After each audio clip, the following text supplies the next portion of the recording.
Berlin, April 30th, 1945. Joseph Goebbels sits in Hitler's bunker, cradling a cyanide capsule while 6 sleeping children lie in the next room. In 12 hours, he'll murder them all. How did a failed novelist with a clubfoot become the voice that sold genocide to 70 million Germans? Why did Hitler trust a man who once called him a fool?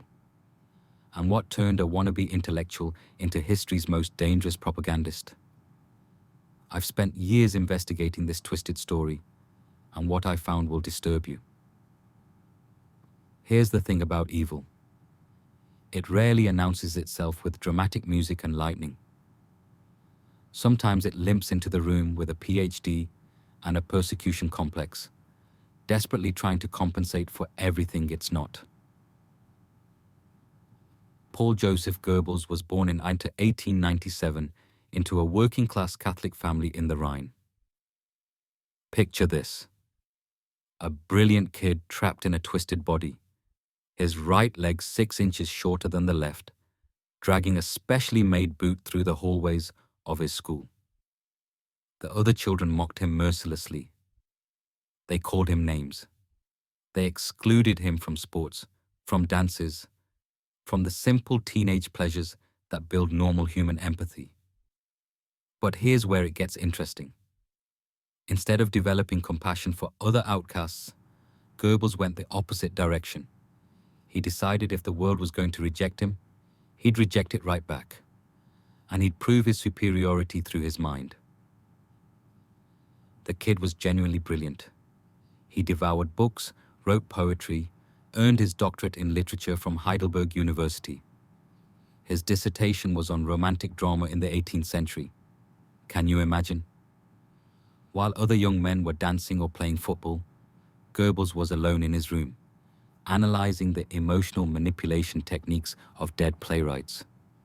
He was literally studying how to make people feel things that weren't real. After university, reality hit hard. Nobody wanted his novels. His plays flopped.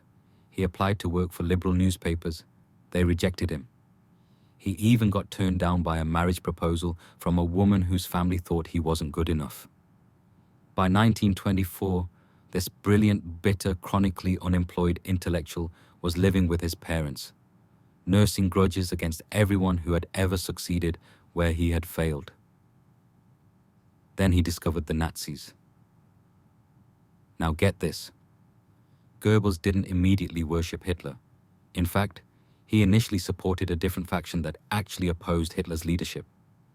In 1925, he wrote in his diary, and I quote, "Hitler is a reactionary. His speeches are boring." This is the same man who would later call Hitler a living god. So what changed? Simple. Hitler did something nobody else had ever done for Joseph Goebbels. He recognized his talent and offered him power. Their first meeting happened in 1926. Hitler had invited Goebbels to speak at a party gathering, then sat in the front row while this awkward little man with the clubfoot delivered a speech about German destiny. When Goebbels finished, Hitler stood up and applauded. Then he walked over, looked him in the eyes, and said the magic words, "I need you." That was it. The conversion was instant and total. Goebbels literally wrote in his diary that night, "Adolf Hitler, I love you." Not respect, not admire, love. This grown man had found his daddy, and he was never letting go. Within months, Hitler put Goebbels in charge of Nazi operations in Berlin. This was like giving a pyromaniac the keys to a fireworks factory.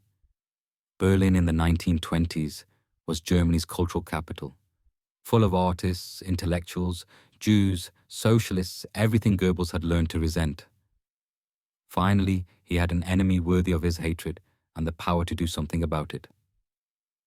He started his own newspaper, Der Angriff, The Attack. The name tells you everything. While other papers reported news, Goebbels weaponized information. He didn't just disagree with political opponents, he destroyed them with carefully crafted lies. He turned personal attacks into high art. But here's the brilliant part. He mixed his poison with just enough truth to make it believable. Germany really was struggling economically. There really were political problems. Goebbels took real grievances and twisted them into Nazi solutions. He was like a doctor who correctly diagnoses your headache, then prescribes cyanide. Fast forward to 1933. The Nazis seize power, and overnight, Goebbels becomes Reich Minister of Public Enlightenment and Propaganda. Public Enlightenment. Even the job title was propaganda. He now controlled every newspaper, every radio station, every movie, every book, every play, every song in Germany. Imagine if one person controlled Netflix, television, radio, publishing, and social media all at once. That was Goebbels, and he went to work immediately. May 10th, 1933, barely 4 months after Hitler took power. University students organized by Goebbels threw 25,000 books into a bonfire in Berlin. Books by Einstein, Freud, American authors, anyone who didn't fit the Nazi worldview. Goebbels stood at the microphone, watching centuries of human knowledge turn to ash, and declared, "The age of extreme Jewish intellectualism is now at an end." Picture the scene. The smell of burning paper and ink. Students cheering as they threw books written by their own professors into the flames. And Goebbels, the failed novelist, finally getting his revenge on the literary world that had rejected him. But that was just the warm-up act. Goebbels understood something that most propagandists miss. People don't want to think they're being manipulated. So he gave them entertainment. Nazi rallies weren't political speeches. They were rock concerts. Massive stadiums, perfect lighting, dramatic music, choreographed crowd responses. Hitler would arrive like a pop star, and Goebbels had orchestrated every second of the experience. He also pioneered the big lie technique. Don't tell small lies that people can check. Tell enormous lies that are so outrageous people assume they must be true. The Jews are planning to destroy Germany. The international media is controlled by Jewish conspirators. Germany is surrounded by enemies who want to destroy the German people. None of this was true. But Goebbels repeated it so often, from so many sources, that millions of Germans started believing it.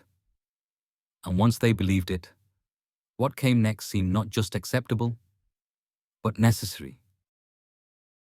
November 9th, 1938. Kristallnacht, the night of broken glass. A Nazi diplomat gets shot by a Jewish teenager in Paris. Instead of treating this as what it was, a desperate act by a kid whose family had been deported, Goebbels saw opportunity. He coordinated nationwide attacks on Jewish businesses, synagogues, and homes. But here's the evil genius part. He made it look spontaneous. The German people are so outraged by this Jewish attack that they've taken to the streets. Of course, the spontaneous riots were organized by Nazi party officials following Goebbels' detailed instructions. By morning, over 1,000 synagogues were destroyed, 7,000 Jewish businesses were looted, and 30,000 Jewish men were arrested and sent to concentration camps. The sound of breaking glass echoed through every major German city, and Goebbels presented this as the righteous anger of the German people. A 13-year-old Jewish girl named Helga Weiss was in Prague that night. She later wrote, "I remember the nights after Kristallnacht when the streets were filled with shattered glass and screams. Goebbels' lies made neighbors turn into monsters." But even that wasn't the bottom. As World War II began, Goebbels faced his greatest challenge. How do you maintain public support for a war that's going badly? How do you keep people motivated when their cities are being bombed, their sons are dying on foreign battlefields, and food is becoming scarce? His solution was to double down on hate.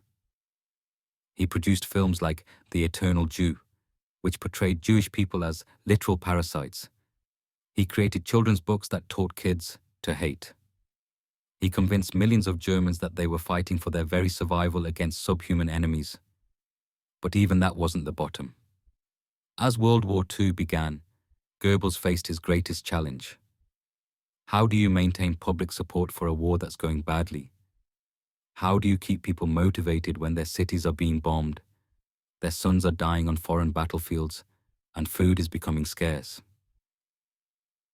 Ernst Schmidt, a German soldier on the Eastern Front, wrote in 1944, "The radio never stopped. Goebbels' voice was everywhere, telling us that victory was near even when we froze and starved." Meanwhile, Goebbels was living like a king. Multiple mansions, private screenings of Hollywood movies, affairs with actresses while his wife looked the other way. He collected art stolen from Jewish families, threw lavish parties, and enjoyed all the luxuries that ordinary Germans were sacrificing for the war effort. But power in Hitler's inner circle was never secure. Everyone was competing for the Führer's attention, and by 1943, Goebbels was losing ground.